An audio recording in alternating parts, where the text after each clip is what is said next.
तो कहानी की शुरुआत में हम आर्थर नाम के हिटमैन को देखते हैं, जो कि पैसे लेकर लोगों को मारने का काम किया करता था। आर्थर अपने आखिरी मिशन के बाद रियो नाम की जगह पर शांति से रह रहा होता है। दरअसल आर्थर के लास्ट मिशन के बाद लोगों को लगा था कि आर्थर की डेथ हो चुकी है, इसलिए आर्थर ने भी मरने का नाटक किया और अपनी नकली पहचान बनाकर रियो में रहने लगा। एक दिन जब आर्थर रेस्टोरेंट में बैठा था, तब रेनी नाम की लड़की आर्थर के पास आती है और उससे कहती है कि मैं जानती हूँ कि तुम कौन हो और मेरे पास तुम्हारी असली पहचान के सबूत भी हैं। इसलिए आर्थर उसकी बात ध्यान से सुनता है। तब रेनी बताती है कि मैं बहुत ही पावरफुल इंसान के लिए काम करती हूँ और उसी ने मुझे यहाँ भेजा है, क्योंकि वो चाहता है कि तुम उसके 3 दुश्मनों को मारकर उनकी मौत को एक एक्सीडेंट साबित कर सको। साथ ही वो आर्थर को धमकी देती है कि अगर तुमने मेरे बॉस का काम ठुकरा दिया तो बॉस तुम्हारे दुश्मनों को तुम्हारे जिंदा होने के बारे में बता देगा। ये सुनकर आर्थर उससे कॉल करने का कहता है, पर वो अपने फोन से कॉल करने की जगह रेनी की फोटो क्लिक करने लगता है, जिससे रेनी जल्दी से अपनी गन निकाल लेती है। तब आर्थर अपने टेबल से रेनी पर अटैक कर देता है और वहाँ से भागने लगता है। ये देखकर वहाँ मौजूद रेनी के लोग आर्थर पर हमला करने लगते हैं, जिससे आर्थर अपनी फाइटिंग स्किल्स का यूज करते हुए सभी से लड़ने लगता है और एक स्काई ट्रैम की छत पर कूद जाता है। तभी रेनी और उसके आदमी भी ट्रैम में चढ़ जाते हैं और अंदर से आर्थर पर गोलियां चलाने लगते हैं। तब आर्थर की नजर वहाँ से गुजर रहे हैंड ग्लाइडर पर जाती है, इसलिए वो जल्दी से उस हैंड ग्लाइडर पर कूदकर उन लोगों से दूर भाग जाता है। अब शाम को आर्थर अपनी बोट पर जाता है और कुछ लोगों को अपनी बोट की चेकिंग करते हुए देखता है, इसलिए वो अपने रिमोट कंट्रोल का यूज करके बोट पर लगे बॉम्ब्स को एक्टिव कर देता है। दरअसल आर्थर ने इसी तरह की इमरजेंसीज के लिए अपनी बोट पर बॉम्ब्स लगाए हुए थे, ताकि जब भी कोई उसकी बोट की छानबीन करे तो वो बोट को ब्लास्ट करके सारे सबूत मिटा सके। खैर, जैसे ही वो रिमोट का बटन दबाता है तो बोट पर मौजूद सभी लोग ब्लास्ट के कारण मारे जाते हैं। इसके बाद आर्थर एक पुराने कंटेनर में जाता है, जहाँ उसने अपने हथियार, पैसे, फोन्स और बहुत सारे नकली पासपोर्ट छुपाए होते हैं। आर्थर सबसे पहले अपने पुराने पासपोर्ट को जलाता है और दूसरा पासपोर्ट लेकर थाईलैंड चला जाता है, जहाँ वो अपनी पुरानी दोस्त मी से मिलता है। यहाँ मी आर्थर को उसके घर की चाबी देती है। तब आर्थर अपने घर के अंदर जाकर फर्श के नीचे से अपना सामान निकालता है, जो कि उसने बहुत पहले छुपाया हुआ था। इसके बाद वो अपने लैपटॉप से रेनी के बारे में इंफॉर्मेशन निकालता है, जिससे उसे पता चलता है कि रेनी क्रेन नाम के आदमी के लिए काम करती है और आर्थर अच्छे से जानता था कि क्रेन बहुत ही खतरनाक क्रिमिनल है। खैर, अगले दिन मी के पास जीना नाम की एक लड़की आती है और उससे फर्स्ट एड का सामान मांगने लगती है। तब मी उस लड़की की बॉडी पर चोट के निशान देखकर उसकी मदद करने का कहती है, लेकिन जीना मदद से इनकार करके फर्स्ट एड किट लेकर चली जाती है। अब रात के समय मी देखती है कि जीना का बॉयफ्रेंड फ्रैंक उसे बुरी तरह पीट रहा है, इसलिए मी जल्दी से आर्थर के पास जाती है और उससे जीना की मदद करने को कहती है, लेकिन आर्थर उसकी मदद करना नहीं चाहता था। पर मी के आर्थर के ऊपर कई एहसान थे, इसलिए वो मी की बात मान जाता है और जीना को बचाने के लिए फ्रैंक की बोट पर चला जाता है, जहाँ पहुंचकर वो फ्रैंक से जीना के बारे में पूछने लगता है। तब फ्रैंक उस पर हमला कर देता है, जिससे बचने के लिए आर्थर फ्रैंक को मारता है। तब गलती से फ्रैंक के सिर पर चोट लग जाती है और उसकी डेथ हो जाती है। ये देखकर जीना के होश उड़ जाते हैं और वो पूरी तरह घबरा जाती है। इसी बीच मी जीना को किनारे पर लाने के लिए अपनी बोट को वहाँ लाती है। इधर आर्थर बोट के चारों ओर देखता है तो उसे एक गन, जीना का पासपोर्ट और उसका फोन मिलता है। इस फोन में उसे अपनी तस्वीर दिखाई देती है, जिसे देखकर आर्थर को समझ नहीं आता कि आखिर जीना के पास उसकी फोटो क्यों है। इसके बाद आर्थर सभी सबूत मिटाने के लिए उस बोट में आग लगा देता है और वापस किनारे पर आ जाता है। यहाँ आर्थर जीना को जगाता है और उस पर गन पॉइंट करके पूछता है कि क्या तुम क्रेन के लिए काम करती हो, जिस पर जीना उसे कोई जवाब नहीं देती और उसके कपड़े उतारकर उसे इम्प्रेस करने की कोशिश करती है। तब आर्थर आसानी से उस पर हावी हो जाता है और उससे कहता है कि तुम्हारे ये तरीके मेरे ऊपर काम नहीं करेंगे, इसलिए अपनी जान बचाना चाहती हो तो मुझे सब कुछ सच बता दो। ये सुनकर जीना डर जाती है और आर्थर को सब कुछ सच बताने लगती है। वो बताती है कि मुझे यहाँ क्रेन ने भेजा है, लेकिन मैं उसके लिए काम नहीं करती हूँ। यहाँ आर्थर को पता चलता है कि क्रेन जीना को ब्लैकमेल करके उससे अपना काम करवा रहा है। असल में क्रेन का प्लान था कि जीना फ्रैंक की गर्लफ्रेंड होने का नाटक करेगी और जब फ्रैंक उसे मारेगा तब आर्थर का ध्यान जीना पर जाएगा, जिससे आर्थर उसे बचाने आएगा और फिर जीना आर्थर के करीब आकर उसे अपने प्यार में फंसा लेगी, जिसके बाद जीना क्रेन को बुलाकर आर्थर को उसके हवाले कर देगी। और आर्थर को अब सब कुछ पता चल चुका था, इसलिए वो जीना से कहता है कि अब मैं तय करूंगा कि तुम्हें क्रेन को कब बुलाना है। अगले दिन आर्थर को पता चलता है कि जीना एक ह्यूमैनिटेरियन ग्रुप की मेंबर है, जो कंबोडिया में गरीब बच्चों को पढ़ाया करती थी। यहाँ आर्थर जीना से पूछता है कि क्रेन किस बात की धमकी देकर तुमसे काम करवा रहा है, जिस पर जीना बताती है कि मैं ह्यूमन ट्रैफिकिंग के विक्टिम्स के लिए एक शेल्टर चलाती थी, लेकिन कुछ हफ्ते पहले हमारे शेल्टर का एक स्टाफ अचानक से गायब हो गया था और 2 दिन बाद उसकी बॉडी को कोई गेट पर छोड़कर गया था, जिसके बाद क्रेन ने अपने लोगों को शेल्टर पर भेजा और मुझे धमकी दी कि अगर मैं उनके लिए काम नहीं करूंगी तो वो बच्चों को मार डालेगा। इसी दौरान आर्थर की नजर उसके पास की एक बोट पर जाती है, जिसमें बैठे कुछ लोग किनारे की ओर देख रहे थे। आर्थर को लगता है कि शायद वो लोग क्रेन ने भेजे हैं, इसलिए आर्थर जीना के साथ हाथ मिलाकर घूमता है ताकि उन लोगों को लगे कि जीना ने आर्थर को अपने जाल में फंसा लिया है। साथ ही मी भी उन लोगों को नोटिस करती है, इसलिए वो आर्थर और जीना को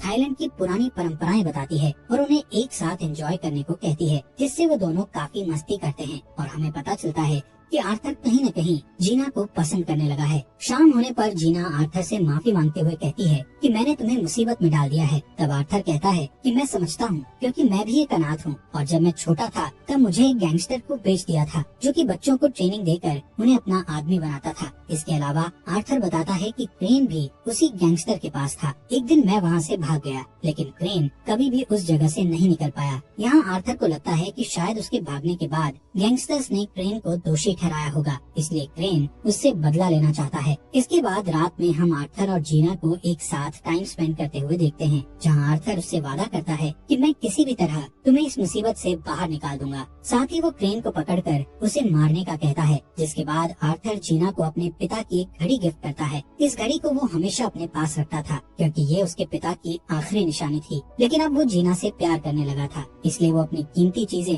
जीना को दे देता है। अगली सुबह कुछ पुलिस ऑफिसर्स का एक ग्रुप बीच पर आता है। तब जीना पहचान जाती है कि वो क्रेन के आदमी हैं, इसलिए आर्थर उनसे लड़ना शुरू कर देता है, जिस दौरान कुछ ऑफिसर्स जीना को पकड़ लेते हैं। इसलिए आर्थर के पास अब क्रेन से बात करने के अलावा कोई और रास्ता नहीं बचता है। कुछ देर बाद आर्थर को क्रेन के पास ले जाया जाता है। यहाँ क्रेन जान चुका था कि आर्थर जीना से प्यार करने लगा है, इसलिए वो आर्थर से कहता है कि अगर तुम जीना को छुड़ाना चाहते हो तो तुम्हें मेरे लिए 3 मर्डर्स करने होंगे और उन मर्डर्स को एक एक्सीडेंट की तरह दिखाना पड़ेगा। क्रेन सबसे पहले क्रिल नाम के आदमी का नाम बताता है, जो कि अफ्रीका का हाई प्रोफाइल आर्म्स डीलर है और इस समय वो मलेशिया की जेल में कैद है। यहाँ क्रेन आर्थर को एक पिल देता है और कहता है कि क्रिल को मारकर तुम्हें ये पिल खानी होगी ताकि मेरे लोगों को तुम्हारी लोकेशन का पता चल जाए और वो तुम्हें सही सलामत बाहर निकाल लें। असल में क्रिल जिस जेल में था वो समुद्र के एक आइलैंड पर थी और इस समुद्र में कई शार्क फिश भी थी।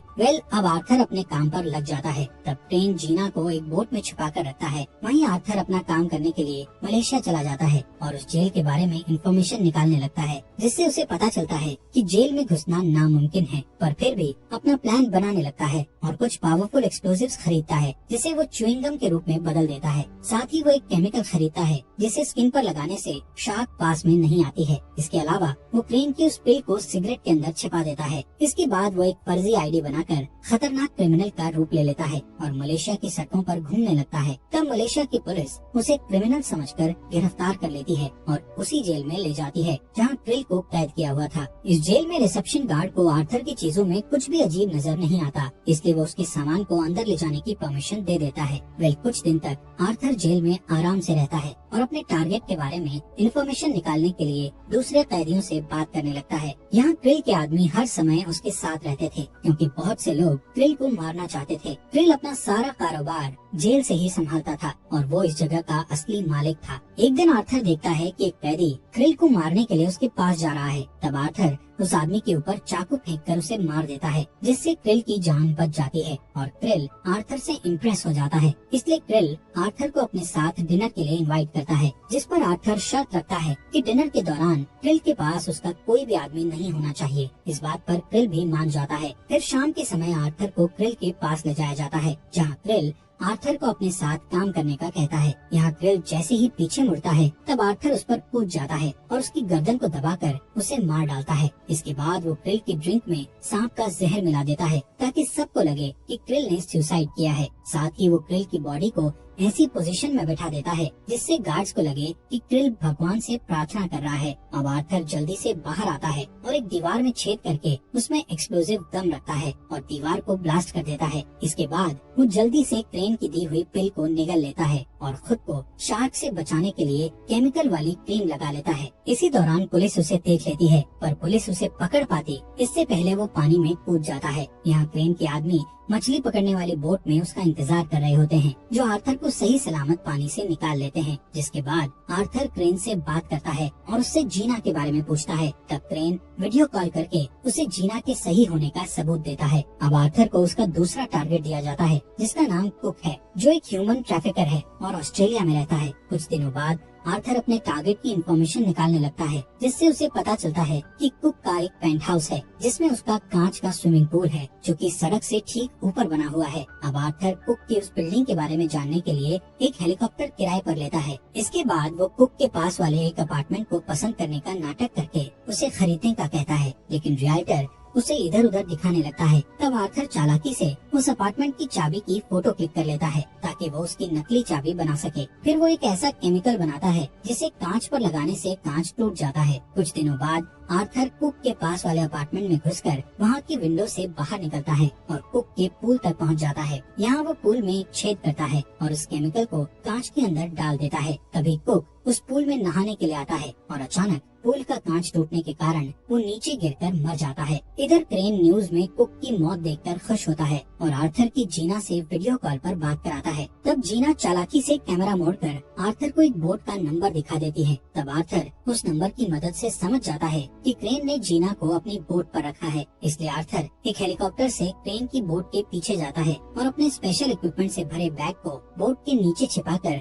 बोट पर चढ़ जाता है, जहाँ वो सभी लोगों को मारने लगता है। तभी उसे जीना भी मिल जाती है और वो उसे लेकर भागने लगता है, और वहाँ क्रेन के और भी लोग आ जाते हैं और उसे पकड़ लेते हैं। कुछ देर बाद जीना और आर्थर को दूसरी बोट पर ले जाया जाता है, जहाँ क्रेन आर्थर से गुस्सा होते हुए कहता है कि तुम्हारे पास तीसरे टारगेट को खत्म करने के लिए सिर्फ एक दिन का टाइम है, और अगर तुम टारगेट को नहीं मार पाए तो मैं जीना और उसके बच्चों को मार डालूंगा। इसके बाद आर्थर वहाँ से भाग जाता है। कुछ दिनों बाद हम आर्थर को बुल्गारिया में देखते हैं, जहाँ उसे अपनी आखिरी टारगेट मैक्स को मारना था। मैक्स एक अमेरिकन आर्म्स डीलर होता है। यहाँ आर्थर को मैक्स के बारे में इंफॉर्मेशन निकालने पर पता चलता है कि मैक्स के घर पर बहुत ही ज्यादा सिक्योरिटी है और उसके पास दुनिया के सभी खतरनाक हथियार हैं। अब आर्थर को समझ आ जाता है कि वो मैक्स को मारकर उसकी जगह लेना चाहता है, ताकि वो सबसे पावरफुल इंसान बन सके। खैर आर्थर अपने काम पर लग जाता है और मैक्स के हेलीकॉप्टर पर कब्जा करके उसके घर में घुस जाता है, जहाँ वो सबसे पहले जैमर लगाकर सिक्योरिटी कैमरा बंद करता है और फिर अपने सामने आने वाले सभी गार्ड्स को मारने लगता है। जल्द ही पूरी बिल्डिंग में इमरजेंसी अलार्म बजने लगता है, इसलिए मैक्स को उसके सबसे सेफ रूम में ले जाया जाता है। यहाँ आर्थर पहले से ही मैक्स का इंतजार कर रहा होता है, पर आर्थर मैक्स को मारने के बजाय उसे क्रेन के बारे में बताता है और साथ मिलकर क्रेन को मारने का कहता है। आर्थर मैक्स को अपना प्लान बताता है कि तुम्हें अपनी मौत का नाटक करना होगा, क्योंकि जैसे ही क्रेन तुम्हारी मौत के बारे में सुनेगा तो वो अपने लोगों को यहाँ भेज देगा, तब हम उनके लोगों को मार देंगे। कुछ समय बाद क्रेन न्यूज में मैक्स की मौत की खबर देखता है। तभी आर्थर भी क्रेन को कॉल करके बताता है कि मैंने अपने टारगेट को मार दिया है, लेकिन क्रेन को अभी भी विश्वास नहीं था। इसलिए आर्थर उससे कहता है कि मैक्स की बॉडी पानी के अंदर डूब गई है। इसके बाद क्रेन मैक्स की बॉडी को ढूंढने और आर्थर को मारने के लिए अपने लोगों को मैक्स की जगह पर भेज देता है। जैसे ही उसके लोग मैक्स की जगह पर पहुंचते हैं, तब वो आर्थर के जाल में फंस जाते हैं और सभी को बुरी तरह मार दिया जाता है। यहाँ क्रेन को समझ आ जाता है कि आर्थर उसे मारने के लिए आ रहा है, इसलिए वो जीना को चारा बनाकर बचने का सोचता है। तभी आर्थर पानी के रास्ते क्रेन की बोट पर पहुंच जाता है और क्रेन के लोगों को मारने लगता है, जिस दौरान क्रेन अपने आदमियों से जीना को वापस अंदर लाने का कहता है। तब जीना गार्ड से बचने के लिए उससे लड़ने लगती है। तब गार्ड जीना के पेट में शूट करके उसे जकूजी में फेंक देता है। थोड़ी देर बाद क्रेन बाहर आता है और जीना को पकड़कर अंदर ले जाता है। यहाँ आर्थर अभी भी गार्ड से लड़ाई कर रहा होता है। तब क्रेन बोट में छिपे बॉम्ब्स को एक्टिव कर देता है, जिसके बाद क्रेन अपनी दूसरी बोट से भागने की कोशिश करता है, लेकिन तभी आर्थर जीना के पास आ जाता है और जीना उसे बॉम्ब के बारे में बता देती है। इसलिए आर्थर जल्दी से जीना को बोट के इमरजेंसी रिलीज पॉड में बिठा देता है और उसे दूर भेज देता है। इसके बाद आर्थर क्रेन के पीछे जाता है और उसके सभी गार्ड्स को मार देता है। ये देखकर क्रेन एक चेन से आर्थर को बांधने लगता है, लेकिन आर्थर अपनी स्किल का यूज करके क्रेन को ही बोट से बांध देता है। तब क्रेन हंसते हुए कहता है कि ये बोट जल्द ही ब्लास्ट होने वाली है और तुम मेरे साथ मारे जाओगे। पर इस बात पर आर्थर को कोई भी टेंशन नहीं होती और वो बॉम्ब फटने से ठीक पहले बोट के अंदर भाग जाता है। यहाँ जीना क्रेन की बोट को ब्लास्ट होते हुए देखकर बहुत दुखी होती है, क्योंकि उसे लग रहा था कि ब्लास्ट में आर्थर की भी डेथ हो गई है। कुछ हफ्ते बाद हम जीना को कंबोडिया में देखते हैं, जहाँ वो अपने शेल्टर में बच्चों के साथ रह रही होती है। एक दोपहर जब वो बच्चों को बढ़ा रही होती है, तभी वहाँ आर्थर आता है, जिसे जिंदा देखकर जीना बहुत खुश होती है। इस बीच मैक्स को देखते हैं, जो क्रेन की बोट के ऊपर रिसर्च कर रहा होता है। तब उसे पता चलता है कि बोट में डाइविंग बेल नाम की एक ऐसी जगह है जिसमें रहकर इंसान पानी के अंदर भी सांस ले सकता है। तभी मैक्स सिक्योरिटी कैमरा को चेक करता है, जिससे उसे पता चलता है कि आर्थर ब्लास्ट होने से ठीक पहले उसी डाइविंग बेल में छिप गया था। खैर, अब मैक्स इस कैमरा फुटेज को डिलीट कर देता है ताकि फ्यूचर में इन फुटेज से आर्थर को कोई परेशानी ना हो। और इसी के साथ ये मूवी यहीं पर खत्म हो जाती है। दोस्तों, आपका दिल से शुक्रिया आपके अपने